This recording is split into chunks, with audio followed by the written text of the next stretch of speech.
ocasionaba o traía como consecuencia una mayor formación de ácido úrico. Y les había incluso hasta referido de que en pacientes que tienen hiperuricemia o gota, ¿sí? ¿Qué es lo que sucede? Se le da el fármaco. ¿Cuál es el fármaco le da? ¿Qué fármaco se le da? Una semana pasada. Se los dejo ahí para que lo busquen, ¿correcto? Porque si no, no termino nunca la clase. Me falta terminar esta y comenzar la del día de hoy. Entonces lo buscan porque ya se los dije. ¿Bien? No. Entonces, finalmente, acá hay una enzima, ¿cierto? Que es justamente sobre la cual va a actuar ese fármaco, inhibe la enzima, ¿correcto? Y finalmente, obviamente, se inhibe la formación de ácido úrico. Pero si le estás dando, el paciente viene y pregunta, y esa misma pregunta se la planteé la semana pasada, el paciente dice, doctor, ¿puedo tomar gaseosa? Porque a mí me ha dicho los especialistas que no debo comer alimentos que tengan o sean ricos en purinas. Por lo tanto, las carnes rojas no estarían indicadas en mi tratamiento. Pero la gaseosa no es carne. ¿Puedo tomarla? No. ¿Correcto? Así es. Listo. Vamos. Esta es una lámina que yo les había mencionado, que me resumía todos los efectos de la fructosa. ¿Sí? La fructosa lo que incrementa son los elementos de glicosilación avanzada, y al elevarme los elementos de glicosilación avanzada, que son proteínas unidas a monosacáridos, ¿correcto? Me incrementan el estrés oxidativo, eso me conlleva a inflamación y finalmente me conduce a la hipertensión. No solamente eso, sino que la fructosa, como hemos visto en la lámina precedente, ¿qué cosa hace? Me eleva el ácido úrico, por lo tanto me disminuye el óxido nítrico y también me conlleva a hipertensión. Otro de los aspectos resaltantes del metabolismo de la fructosa es de que este conduce a una lipogénesis, porque acuérdense que cuando la fructosa se metaboliza, ¿cierto? Cuando se metaboliza en el hígado, ¿qué sucede? ¿Qué me da de producto? En el hígado, la fructosa. Lo buscan, para el examen va a venir, ¿de acuerdo? Entonces, como consecuencia del metabolismo de la fructosa en el hígado, voy a tener una mayor lipogénesis, ¿sí? Y ello obviamente aumenta los triglicéridos hepáticos. La razón está en la explicación que se los di la semana pasada en la teoría. ¿Estamos bien? Al aumentar la cantidad de triglicéridos hepáticos, obviamente aumentan las VLDL, porque las VLDL se diferencian de los kilomicrones en que las VLDL transportan ¿qué cosa? Triglicéridos endógenos, a diferencia de los kilomicrones.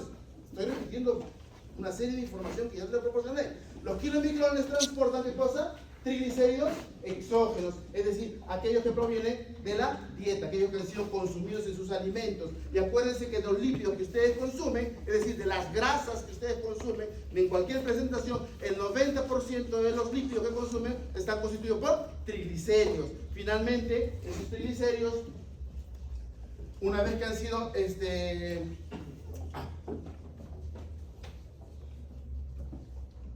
absorbidos, ¿cierto? Son absorbidos como monoacilglicerol, diacilglicerol, glicerol, etc. ¿Bien? Se van a reestructurar en el enterocito y me van a formar ¿qué cosa? Triglicéridos de nuevo. ¿Bien? Y esos triglicéridos se incorporan ¿dónde? A los kilomicrones. Y esos kilomicrones, repito, que transportan triglicéridos exógenos, a diferencia de estas VLDL. En cuanto a composición, casi se van igual. ¿En qué contienen los triglicéridos? Perdón, disculpen ustedes la atrocidad. ¿Qué contienen los kilomicrones? ¿Qué es lo que más contienen? Triglicéridos. ¿Qué es lo que más contienen estas VLDL? Triglicéridos. ¿Qué más contienen los kilomicrones? ApoC2. ¿Qué más contiene? ¿Qué apolipoproteína contiene la VLL? ApoC2. ¿Quién actúa sobre quién activa esa ApoC2? La lipasa lipoproteica. ¿Dónde está esa lipasa lipoproteica? Está anclada a una cadena de polisacáridos, ¿dónde? En el endotelio vascular. Y esa cadena, esa lipasa lipoproteica activa ApoC2. ¿ApoC2 qué hace? Hidroliza los triglicéridos, pues. ¿Estamos bien?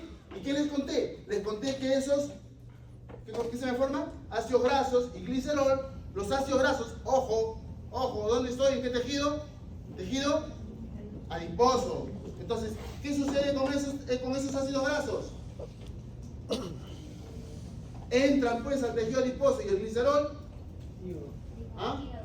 al hígado. La razón, ya se las conté. Bien, entonces al aumentar el BNDN, aumenta triglicerídeo en plasma, es decir, y obviamente al aumentar triglicerídeo hepático también hay resistencia a la insulina. Todos estos efectos son como consecuencia de la fructosa, pero ojo con esto, por favor. Esto de lo que estamos hablando es el consumo de fructosa en productos industrializados. Porque acuérdense que les dije que no es lo mismo una bebida gaseosa a que ustedes se coman en un solo momento, ¿qué cosa? 1 kilo de manzanas. ¿Cuánto? Si alguien tuviese mucha sed en este momento y le pongo una cola, me refiero a la gaseosa, ¿cierto?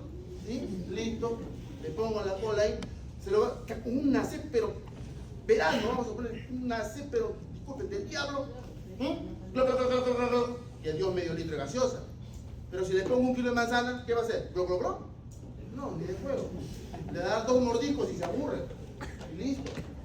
Pero no se va a poder comer el kilo de manzanas en un solo momento. ¿Estamos bien? Esa es la idea. Por eso, cuando hablamos de estos efectos de la fructosa, nos estamos refiriendo básicamente a aquella que viene en productos industrializados, ya sabes, ketchup, gaseosa, ¿qué más dijimos? Helados, golosinas en general. ¿Bien? Listo, vamos.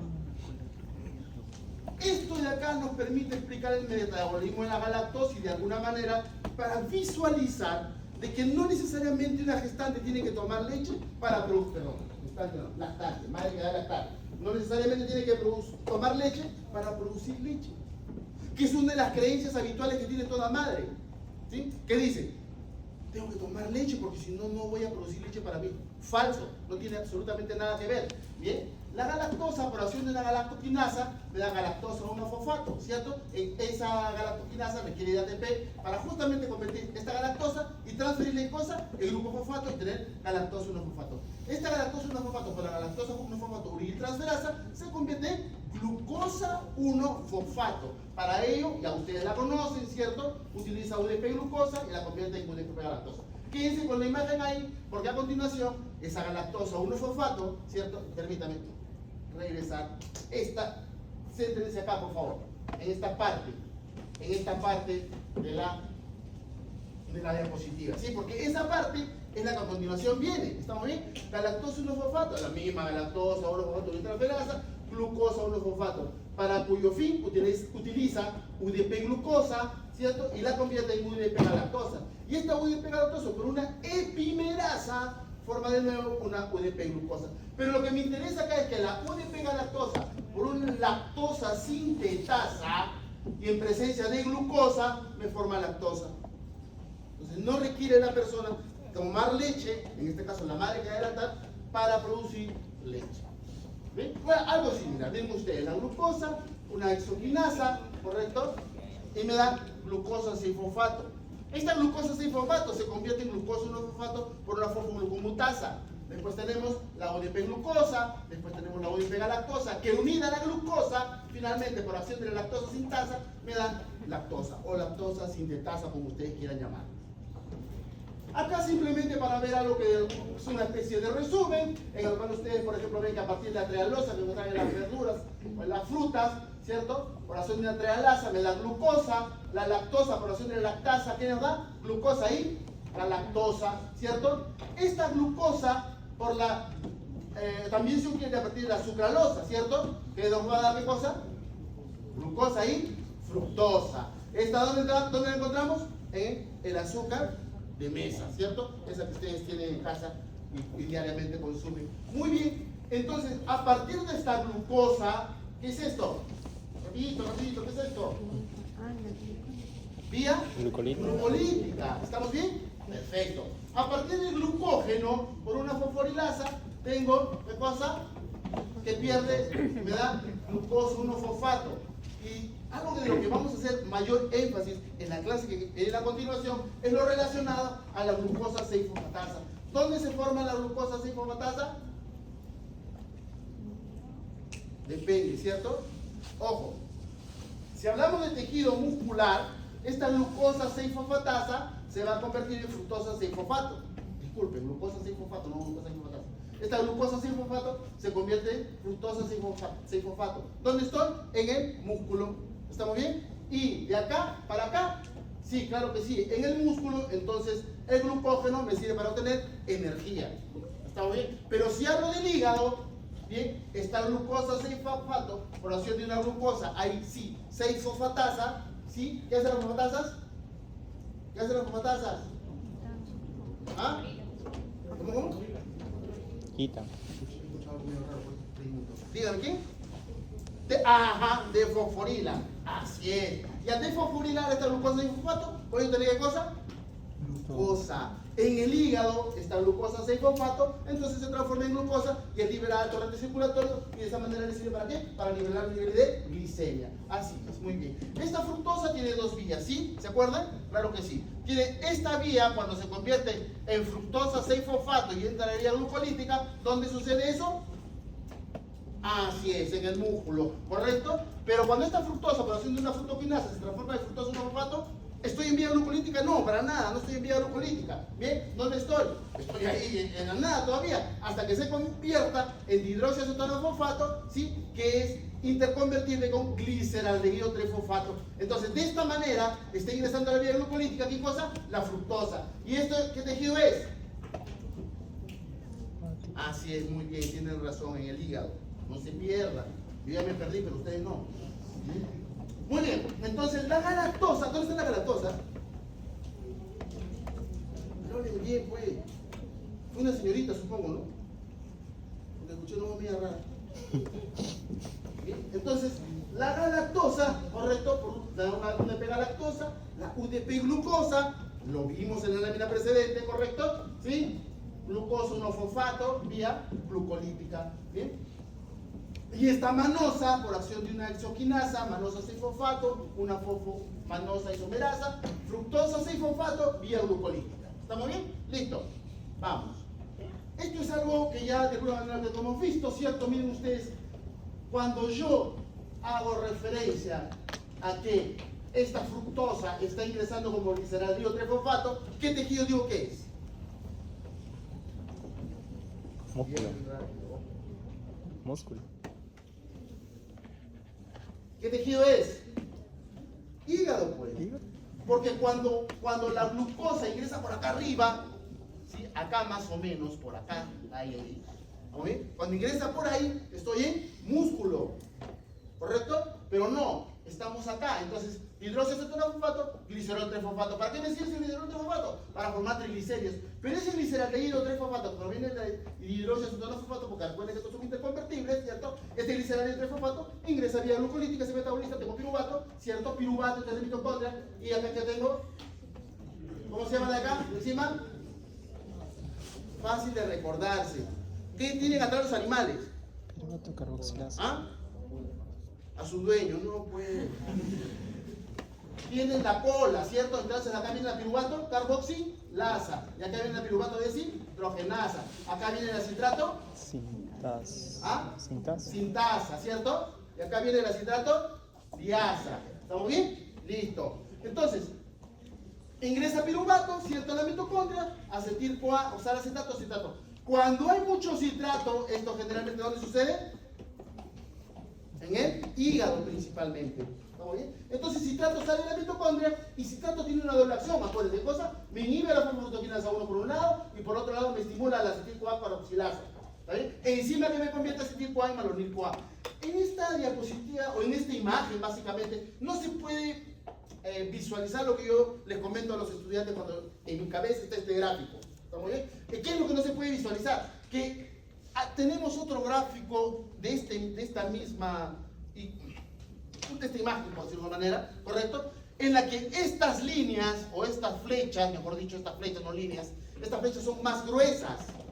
¿Por qué? Tiene una razón. Porque lo que más se va a formar es ácido graso, o sea, acetil-CoA carboxilasa, malonil-CoA. Malonil-CoA por el ácido graso sintasa, que es un complejo enzimático, me forma ácido graso. Y el glicerol 3-fosfato, que me está proveniendo de la hidroxiacetono-fosfato, producto de la fructosa, me forma triglicéridos. Muy bien, esta línea, repito, o estas flechas, perdón, son más gruesas. Sin embargo, cuando dibujamos acá, hacia este lado, hacia la parte inferior, porque acetil-CoA también va a formar colesterol, las flechas son más delgadas. ¿Qué me indica ello? Que principalmente se van a formar triglicéridos. Pero por otro lado también hay la formación de colesterol, por cuyo motivo una persona que consume gaseosa con suma frecuencia, dos cosas van a pasar. O les hace, hasta tres, o les hace una hipertrigliceridemia, o les hace una hipercolesterolemia, o les hace una dislipidemia mixta. Otra cosa que puede ocasionar a una persona que consume fructosa, ya se lo dije la semana pasada, ¿qué cosa es? El hígado graso, no alcohol. Listo, sencillo, ¿no es cierto?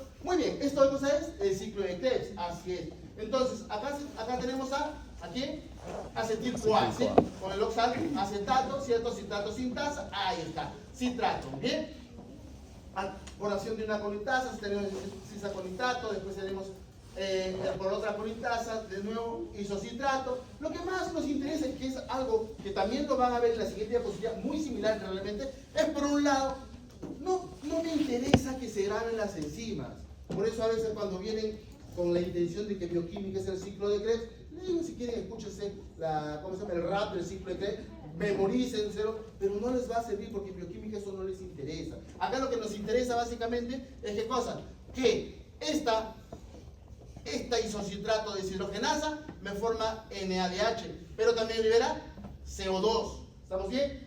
Esta alfa-cetoglutarato de deshidrogenasa, que es un complejo enzimático que convierte alfa-cetoglutarato en succinil-CoA, también me forma NADH. Ojo con este GTP, porque este GTP, ¿qué cosa es? Energía. Es muy similar ¿a quién? Ahí está. Al ATP. No es lo mismo. Es equivalente. Ya les conté, ¿no? Que hice esa pregunta y me dijeron que era igual. No, jamás, never, nunca he dicho eso. ¿Estamos bien? Listo. Entonces, seguimos porque lo otro, vamos acá, por favor. Acá nos interesa ¿qué cosa? Nos interesa la conversión de malato en oxalacetato con la malato de deshidrogenasa y también nos forma NADH. Este NADH, ¿qué es lo que hace?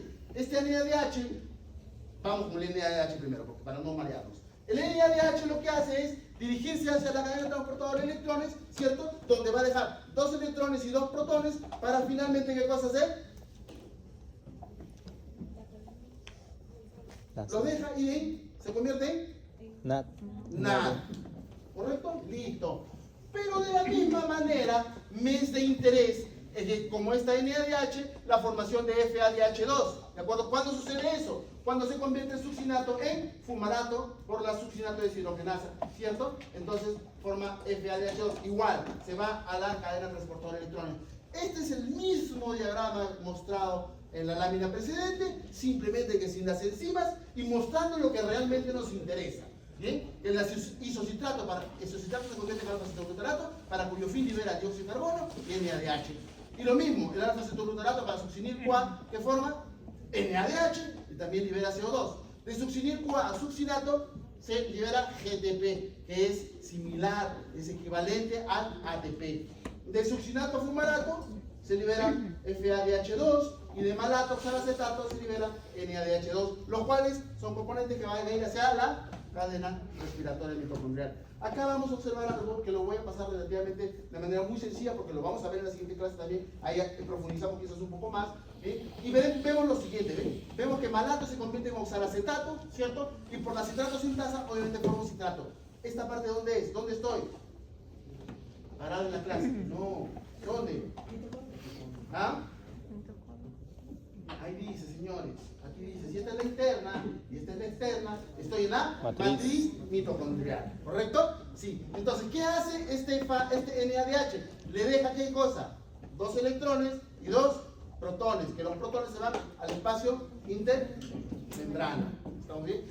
Y ojo, algo de lo que vamos a hablar también a continuación en la siguiente reunión, la que vamos a ver a continuación, es sobre los complejos respiratorios. En este caso estamos hablando del complejo respiratorio 1, ¿de acuerdo? Que se le está dejando el NADH2, ¿correcto? Y este es un complejo, por si acaso, si por ahora me olvidara, es un complejo que está como parte constitutiva de esta membrana interna. ¿Estamos bien? Por tal motivo no se puede separar el complejo respiratorio de esta membrana interna. Es una parte constitutiva y está conformado por proteínas.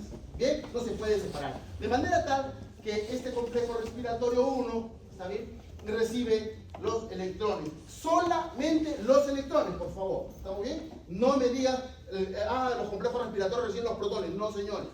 Los complejos respiratorios no reciben los protones, solamente reciben electrones.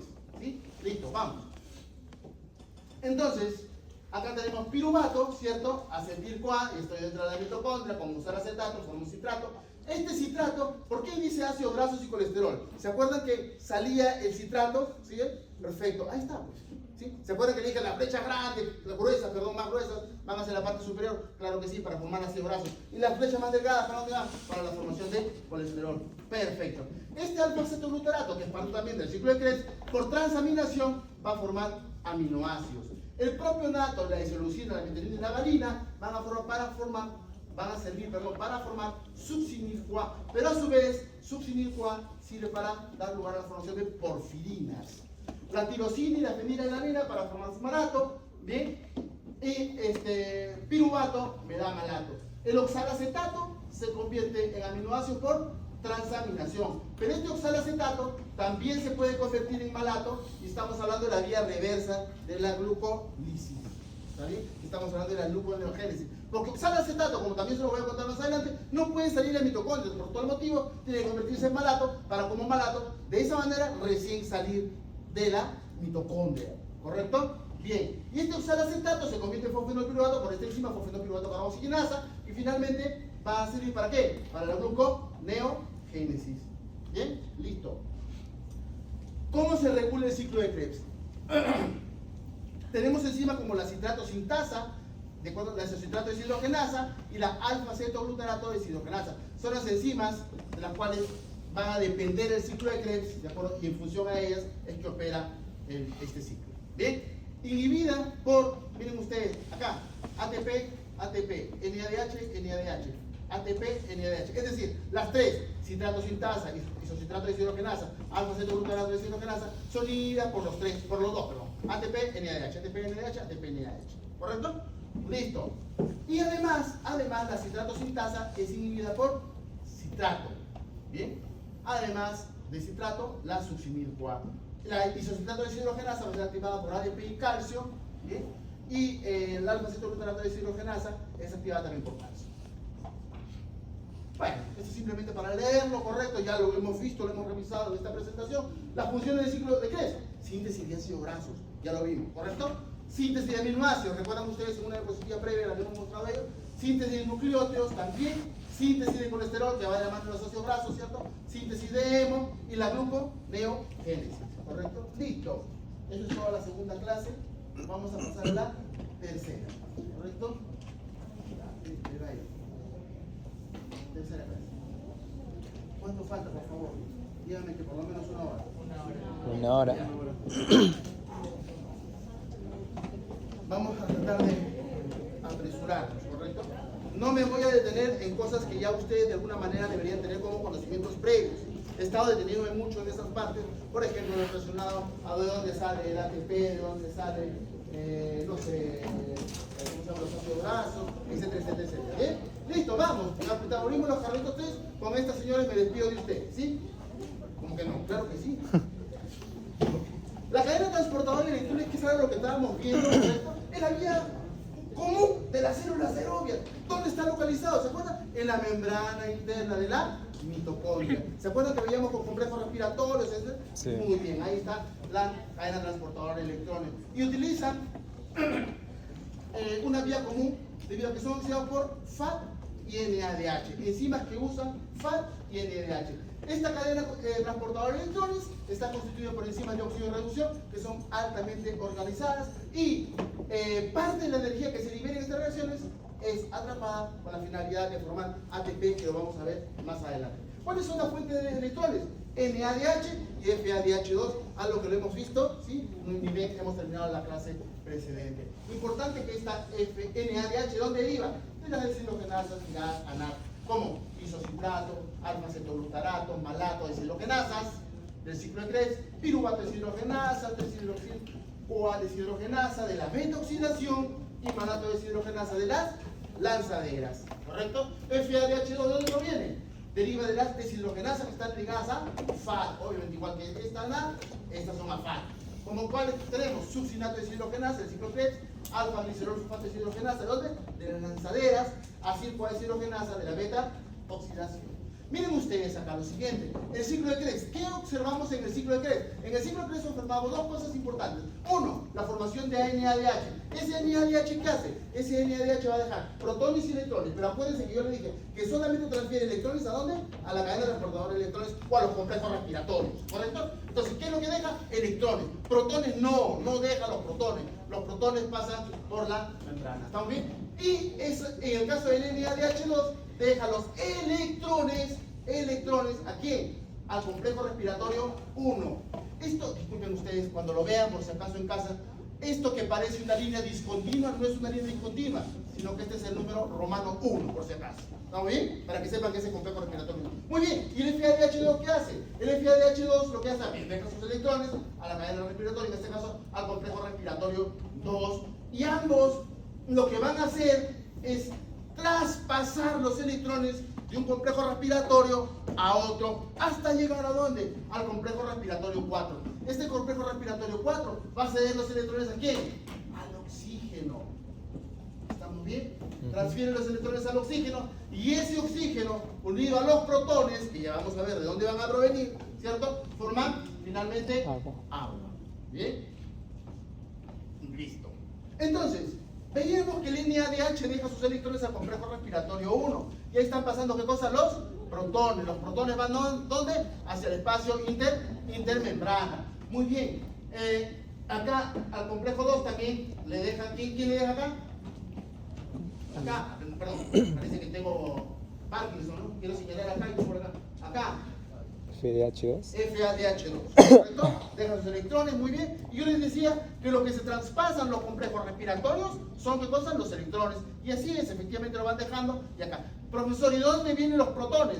Los protones, como ustedes ven, están siendo trasladados al espacio intermembrana. Pero esos protones que se encuentran en el espacio intermembrana van a ingresar, ¿cierto? Van a ingresar por este lado cuando el ADP se convierte en ATP por la acción de la ATP sintasa. ¿Estamos bien? Para ello, entonces requiere el protón. Ingresa el protón, ingresan los... Y estos protones que están ingresando en el espacio intermembrana son los que interiormente van a servir ¿para qué? Para formar agua, ¿o qué? Con los electrones que se le va a ceder el oxígeno provenientes de la cadena respiratoria. ¿Listo? Estos inhibidores de la cadena respiratoria, ¿sí?, fueron empleados con la finalidad de determinar dónde estaban ubicados estos complejos y cuáles eran. ¿Sí? Por ejemplo, se sabía la existencia de este, pero no se sabía en dónde estaban. ¿Sí? De manera tal que lo que se hizo fue justamente colocar estos compuestos, ¿cierto? Protenona, barbiturato, ¿sí? Y con ellos se determinó, ¿sí?, la presencia y la ubicación del complejo respiratorio 1. Bien, hago la aclaración porque en algún momento yo decía, disculpe, yo decía complejo 1, bien, y en el examen quise preguntar complejo respiratorio y dije, caramba, no, ya sé que como no les he dicho respiratorio, me vayan a reclamar, pero solo usted dijo complejo cuando dijo que era respiratorio. Bueno, le digo que dice complejo 1, pero es complejo respiratorio 1. ¿Está bien? Listo, por si se me ocurre hacer una pregunta en ese sentido. ¿Sí? Fija. Muy bien, entonces esa rotenona y el barbiturato permitieron determinar la presencia y ubicación del complejo respiratorio 1. Lo mismo con la antimicina A para la ubicación del complejo 3 y el monóxido de carbono y el cianuro para el complejo respiratorio 4. Entonces, acá tenemos malato de deshidrogenasa, alfa-cetoglutarato de deshidrogenasa, citrato de deshidrogenasa, ¿de acuerdo? Que lo que van a hacer es contribuir con NADH. Este NADH va a dejar sus electrones, ¿dónde? En este complejo respiratorio 1, ¿cierto? Entonces, al colocar rotenón y barbiturato, este complejo se inhibía y no había formación de ATP. ¿Okay? Por otro lado, tenemos este complejo respiratorio 2, perdón, el de acá, disculpen ustedes, el de acá, ¿sí? Que a partir de un succinato, ¿cierto?, obtengo FADH2, y a partir de acil-CoA también se forma bastante FADH2, ¿correcto? Y acá tenemos qué cosa, acuérdense que coenzima Q, permítame retroceder rapidito. ¿Se ve? Acá está. Es acá. Está acá. Esta Q que está acá arriba, ahí donde lo voy a tapar, esa es la coenzima Q por si acaso. Cuando estudien, lean la diapositiva, Ese, ¿dónde está? ¿Por qué el profesor ha puesto acá por encima mu cuando en las otras diapositivas no se le ve? Esa es, ¿de acuerdo? Muy bien. Y después acá tenemos la antimicina. ¿Estamos bien? Acá tenemos complejo respiratorio 1, este complejo respiratorio 2, 2, y este complejo respiratorio 4. no, 4. El complejo respiratorio 4 es inhibido por 2, ¿cierto? Cianuro y monóxido de carbono. ¿Sí? Profesor, entonces, ¿dónde está la antimicina A es el 2 o el 3? Antimicina A está en el 3. complejo respiratorio 3. ¿3? 2. ¿Cómo que 3? Ah, ¿el lo que está arriba? ¿Cómo que ¿Cito 3? B? A 3. 3. Se lo había memorizado yo como 2. Mil disculpas. Pero aquí memorizado como 2. 3. ¿A ver? Y esta es una pregunta que le he hecho ya como 20 veces, ya me aburre de hacerla. Fijo.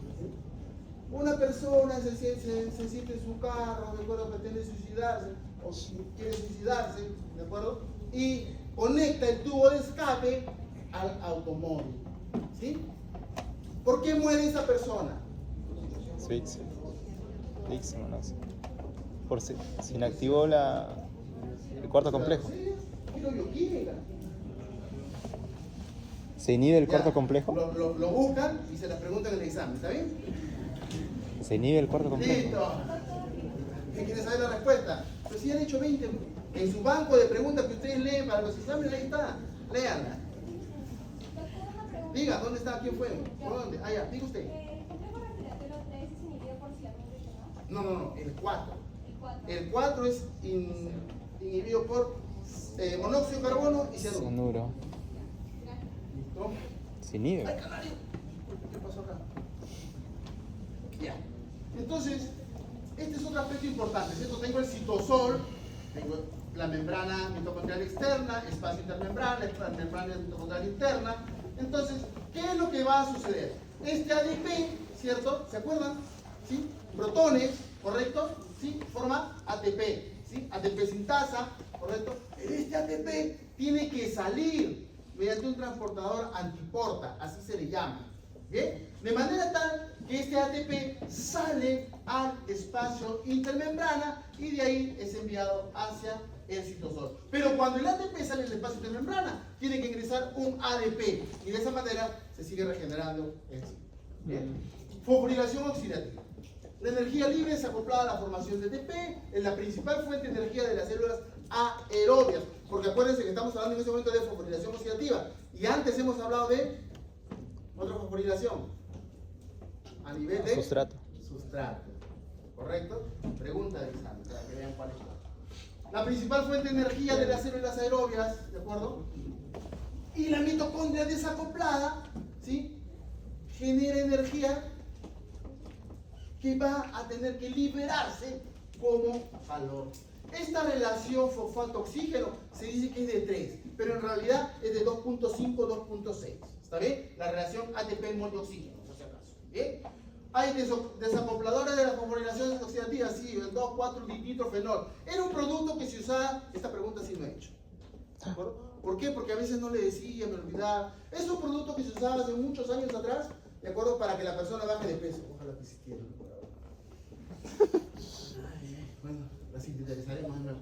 Bien, entonces esta 2,4-dinitrofenol, repito, es un producto que se emplea para bajar de peso. La persona ingería ese producto y bajaba de peso. Pero el detalle es que es un producto hepatotóxico, por cuyo motivo dejó de fabricarse. ¿Estamos bien? Ahora, al desacoplar la fosforilación oxidativa, pregunta, o sea, en otras palabras, el 2,4-dinitrofenol es un fármaco que se le proporciona a la persona para bajar de peso. Muy bien. Y si les estoy diciendo que ese 2,4-dinitrofenol es un desacoplador de la fosforilación oxidativa, ¿qué experimentaba el paciente o la persona que ingería ese fármaco? ¿Incrementaba calor? ¿Perdón? ¿Incrementaba su calor? ¿Se producía calor? ¿Y qué más? Y entonces tomaba y tenía fiebre. No. No, ¿no es cierto? No. Es. Para el examen. Listo. Entonces, tenemos inhibidores de la fosforilación, como es la oligomicina, y los inhibidores de transportador. ¿Se acuerdan que hemos visto en la lámina precedente un transportador ATP-ADP, ¿cierto? Que es el atractilócido. Acá está para que vean el transportador, ¿correcto? el atractilócido es el inhibidor de este transportador. Muy bien. Ahí la pregunta es, suda, pues. Si se disipa como calor, suda. ¿Bien? ¿Listo? Esta es una hipótesis con respecto a la fosforilación oxidativa, se llama una hipótesis quimiostática, en la cual se manifiesta que el transporte de los electrones a través de la cadena respiratoria produce transferencia de protones al espacio intermembranal, algo que ya les hemos comentado. ¿Se acuerdan? Recuerden ustedes, bien claro les he dicho que los electrones son cedidos a los complejos respiratorios, pero que los protones no. Los protones son enviados hacia el espacio intermembrana. Acuérdense de eso, por favor. El espacio intermembrana se carga positivamente. ¿Por qué? Porque están llegando justamente los protones y se produce entonces un potencial de membrana. Y cuando los protones regresan a la matriz, ¿para qué? Para formar, mediante esta enzima que ya se las mencioné, ATP sintasa, forma ATP, regresan a la matriz, se libera energía. ¿Estamos bien? Y acuérdense que ¿dónde proviene? Fácil, pues, ¿no? De ADP más fosfato inorgánico para formar ATP mediante la ATP sintasa o sintetasa. Muy bien, cuando una persona consume glucosa y llegamos hasta el lactato, porque son dos lactatos lo que se forma finalmente cuando una persona consume glucosa o carbohidratos, ¿cierto? Se generan 47 kilocalorías. ¿Estamos bien? Y cuando llega finalmente hasta la cadena transportadora de electrones y todo lo demás, formamos dióxido de carbono, ciclo de Krebs, etc. Y se forma agua, se genera 639 kilocalorías, lo cual nos da un total de 686 kilocalorías. Perfecto. Esas 686 kilocalorías es la misma cantidad de kilocalorías que requiere una planta para formar glucosa. ¿Correcto? Listo. Síntesis de glucógeno. ¿Cuánto falta? Disculpen. Falta 30, 40. sí, 40 no. ¿50? 40 no. No, ¿cómo se acuerda? 43. 50. Ay, no corre tanto. ¿Parece que estoy hablando rápido? No. Pero sí se entiende, ¿no? Sí, sí. Ahora, ¿qué? ¿No entienden lo que estoy hablando? Sí se entiende. ¿Se entiende? Sí. Ay, pues yo no entiendo. Ustedes entienden, está fenomenal. Ahora, pregunta. A ver, al fondo, caballero que está durmiendo, mirando sus teléfonos. ¿Se escucha mi voz, señor? Sí, se escucha. Ah, ya, gracias. No digo que yo me estoy quedando sordo porque mi tono de voz es muy alto. Canario. No sé dónde. Ah, acá. ¿Quieren el micrófono? No, por corriente. No. Gracias. Porque la semana pasada me quedó doliendo el brazo, otra vez así como loco, pegado al micrófono. Bien, entonces yo les decía que de la glucosa se convierte en glucosa 6-fosfato por acción de una enzoquinasa. Eso ya lo conocen ustedes, lo hemos visto creo en la primera clase, si no me equivoco. Pero esta glucosa 6-fosfato por acción de una fosfoglucutasa se convierte en glucosa 1-fosfato. Esta glucosa 1-fosfato por acción de la UDP glucosa o biofosforilasa se convierte en UDP glucosa, para cuyo fin requiere de UTP y me libera pirofosfato. Muy bien, esta UDP glucosa es la que se va a incorporar al glucógeno mediante una glucógeno sintasa o glucógeno sintetasa. Por eso que ustedes observan acá glucógeno N y acá glucógeno N más 1. ¿Qué es N? La cantidad de glucosas que tiene, ¿cierto? Como se le está incorporando una glucosa más, entonces es N más 1. Perfecto. Antes no se sabía en realidad, se decía, caramba, ¿de dónde aparece el glucógeno? ¿No? Digamos que si sacar un glucógeno, ¿de dónde más voy a obtener el glucógeno? Entonces, ello aparece a partir de la glucogenina, ¿correcto? Perfecto. Entonces, la glucosa, que ya hemos visto, glucosa 1-fosfato, ¿cierto? Me interesa la conversión hacia UDP glucosa, ¿correcto? Esta glucogenina tiene una tirosina, ¿bien? Como parte de su estructura y se va a unir a la UDP glucosa, ¿bien? Esta UDP glucosa finalmente va por la acción de una glucógeno sintetasa, ¿correcto? Va a incorporar esa glucogenina, ¿cierto? A esta cadena, ¿sí? Y esa cadena es la que va a ir creciendo. Pero va a depender mucho de dónde se incorpore, porque pueden observar ustedes que acá hace referencia a una enzima ramificadora, por eso que no es cadena, no es totalmente lineal, ¿sí? Sino que observan ustedes acá una ramificación. Ese es el enlace alfa 1,6. La elongación, el estiramiento, sí es a nivel de los enlaces alfa 1,4. ¿Estamos bien? Y estos que son los extremos no reductores, este de acá y este de acá, son los lugares en donde ya no se van a unir, ¿qué cosa? Ya no se van a unir más glucosas. ¿Sí? Se van a unir para este lado, pero no para el otro. Por eso se llaman extremos no reductores. Y finalmente, conforme se le va uniendo, se le va uniendo, se le va uniendo, finalmente vamos a tener el glucógeno. La glucógeno sintasa, ¿sí?, es la que va a ir agregando, ¿cierto? ¿Qué agrega? ¿Qué agrega? Glucosa. ¿Qué es esto? Glucosa. ¿Qué es esto? Glucosa, Glucosa. ¿cierto? Perfecto. Hablamos de una enzima ramificante, claro que sí. ¿Ven? Ahí está. Vamos a regresar. ¿Lo ven? ¿Sí? Listo. ¿Está bien? Enzima ramificante.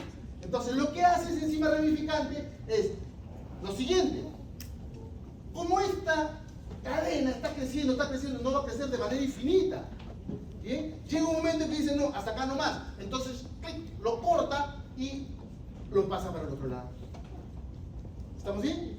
Listo, porque eso no puede ser per seculum seculorum, ahí nomás. Entonces, eso es justamente lo que hace que se formen estas ramificaciones. ¿Bien? Ahí tenemos, vamos a hablar también de la fosforilasa A, más adelante, una enzima de la cual hemos hecho referencia en la primera reunión. ¿Bien? Y a continuación vamos a hablar sobre ella. Acá, para que vean la estructura del glucógeno, ¿cierto? Lineal, alfa 1,4, alfa 1,4, y cuando se ramifica, ¿qué tenemos? Alfa 1,6. Ahí está, ¿cierto? Esta es como obviamente es una representación esquemática en la cual han extraído esta parte de la gráfica para visualizar lo siguiente, que en la parte lineal, ¿qué cosa tenemos? Acá está, en claro dice, enlaces glucosídicos alfa 1,4, en la lineal. Pero cuando hablamos de esta, donde está, digamos, la bolita roja, correcto, es enlace glucosídico alfa 1,6. ¿Bien? Para degradar glucógeno, porque lo que habíamos hablado de la formación, ¿cierto? Ahora viene la degradación. Para degradar ese glucógeno, ¿qué es lo que se hace? Yo requiero de una fosforilasa. Esa fosforilasa necesita de un fosfato inorgánico. ¿Para qué? Porque ¿esto qué cosas son? Esto de acá, ¿qué cosa es? Glucosa, ¿no es cierto? Entonces, cuando la fosforilasa lo corta, ¿cierto? Por decirlo de alguna manera, ¿sí? Lo que va a hacer, ¿qué cosa es? Es liberar la glucosa, pero como estoy haciendo uso de un fosfato inorgánico, entonces no es una glucosa sola, sino se forma glucosa 1-fosfato. Y esa glucosa 1-fosfato la que posteriormente se va a convertir en glucosa 6-fosfato, ¿se acuerdan? Y que va a depender del tejido si esa glucosa 6-fosfato sigue la vía glucolítica, que es en el músculo, ¿cierto? O esa glucosa 6-fosfato se va, por acción de una glucosa 6-fosfatasa, se va a convertir en glucosa libre y va a ser liberada al torrente circulatorio para nivelar los niveles de glicemia o mantenerlos en sus valores normales. ¿Estamos bien? Listo. Entonces, esa fosforilasa lo que hace es ir quitando, ¿cierto? Muy bien. Entonces, pero, al igual que decíamos, no puede seguir eternamente, también hay un límite al momento de sacar las glucosas. ¿Bien? Entonces, saca glucosa, y acá dicen, no, hasta ahí nomás, un momentito. Lo que tengo que hacer ahora es, esto que está acá, ya no voy a seguir sacando las glucosas, y lo que voy a hacer es esto. Mediante una transferasa, qué complicado, ¿no? Lo transfiere. ¿Bien? Mediante una transferasa, ¿sí? Lo que estaba ahí, pasó allá. Estaba ahí, pasó allá. ¿Estamos bien? Una transferasa. Lo pasa entonces de la ramificación a la cadena lineal. ¿Perdón? Lo pasa de la ramificación a la cadena lineal. Así es. Bien. Y después ya viene, seguimos en degradación de glucógeno, la alfa 1,6 glucosidasa, que también lo que va a hacer es liberar la glucosa. ¿Bien? Listo. Esto es casi lo mismo, simplemente que de otra manera, en el cual podemos ver el glucógeno, en el cual tiene N moléculas de glucosa, ¿cierto? Por acción de la glucógeno fosforilasa y fosfato inorgánico, ¿qué cosa me va a liberar? Glucosa 1-fosfato. ¿Estamos bien? Glucosa 1-fosfato. Y además, el glucógeno ya se queda en N-1. Acá está. N-1. ¿Bien? Listo. Disculpe. Entonces, ¿quiénes son los encargados de la regulación de la degradación de glucógeno? Por un lado, el glucagón y la epinefrina. Porque recuérdense que para formar glucógeno, ¿qué cosa requiero? Insulina. ¿Bien? Listo. Entonces, el glucógeno, ¿sí?, es degradado, como ustedes han visto, se va perdiendo uno, se va perdiendo otro, se va saliendo, y tengo ¿qué cosa? glucosa 1-fosfato, es lo que le estaba diciendo hace unos instantes. Esa glucosa 1-fosfato se va a convertir en glucosa 6-fosfato. En el músculo, la glucosa 6-fosfato pasa vía glucolítica, que también lo vamos a ver más adelante cuando veamos, porque ahí voy a hablar sobre la fructosa 6-fosfato, etcétera, etcétera, etcétera. ¿Bien? Pero me interesa acá básicamente que la glucosa 6-fosfato en el músculo me da finalmente ¿qué cosa? La vía glucolítica, lactato, CO2, pasado. Bien, pero en el músculo, esta glucosa 6-fosfato, por acción de la glucosa 6-fosfatasa, ¿cierto? La fosfatasa ¿qué hace? ¿Qué hace la fosfatasa? Libera glucosa libre. ¿Qué hace la fosfatasa? Ah, Fosforila. ¿Estamos bien? Entonces la glucosa 6 se va al fosfato, se va fuera, listo, ya no. Se queda solo y tenemos glucosa sanguínea. Fácil, ¿no es cierto? Difícil es el examen. En el hígado, por eso digo, acuérdense que una cosa es lo que pasa en el hígado, otra cosa es lo que pasa en el músculo, otro es lo que pasa en el cerebro, otro es lo que sucede en el eritrocito, etcétera, etcétera, etcétera. Tengan cuidado en el examen, no marquen por marcar, disculpen la expresión, a la diabla, ya, prueba esta es. Y después, cuando sales a comentar con tu compañero, ay, no me di cuenta que era en el hígado, frío. ¿Bien? El glucagón actúa sobre su receptor, ¿bien? Y este estimula la proteína G, que lo que hace es estimular la adenosiclasa para convertir el ATP en AMP cíclico. Este AMP cíclico lo que hace es activar a la proteína quinasa A. La proteína quinasa A es, como ustedes saben acá, ¿es un qué cosa? Es un tetrámero. ¿Está bien? Y acá finalmente tiene dos dímeros. ¿Bien? Y uno de esos dímeros es el que se torna, es el que tiene la propiedad o es la parte activa. De manera tal que si estos dímeros se vuelven a unir, tienes de nuevo a la proteína quinasa A inactiva. ¿Bien?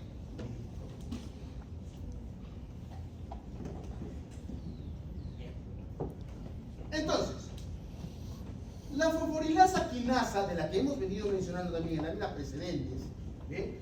Por acción de la proteína quinasa A activa y en presencia de ATP, torno a esta fosforilasa quinasa inactiva en fosforilasa quinasa activa. ¿Para qué me sirve la fosforilasa quinasa activa? Me sirve para que convierta la fosforilasa B inactiva en fosforilasa A activa, para cuyo fin requiero de ATP. ¿Y para qué me sirve la fosforilasa A activa?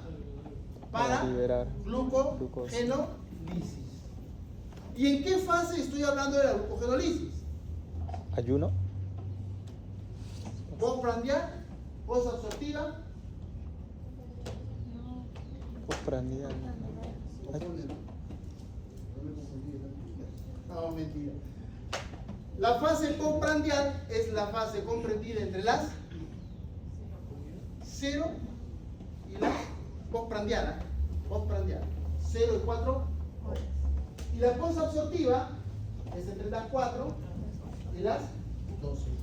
¿Correcto? Entonces, si estoy acá, estoy degradando glucógeno, estoy en la fase lógica. Lo último. La lógica que me dice. Posabsortiva. Me pregunta. Lo que llega al seminario conmigo, ¿qué les he dicho? Si me preguntas, quiere decir que no sabes la respuesta, ¿cierto? Posabsorbida. Estás tanteando, ¿eh? Si le doy, el profesor me dice, sí. Y si que no sabes. ¿Bien? Esa es la fase post-absortiva. ¿Sí? Porque en esa fase post-absortiva ya el organismo no tiene glucosa. No tiene glucosa, ¿correcto? Y si no tiene glucosa, ¿de dónde la va a obtener? En glucógeno, pues. Y ahí tiene que obtener la glucosa. Pero cuando uno ingiere alimentos,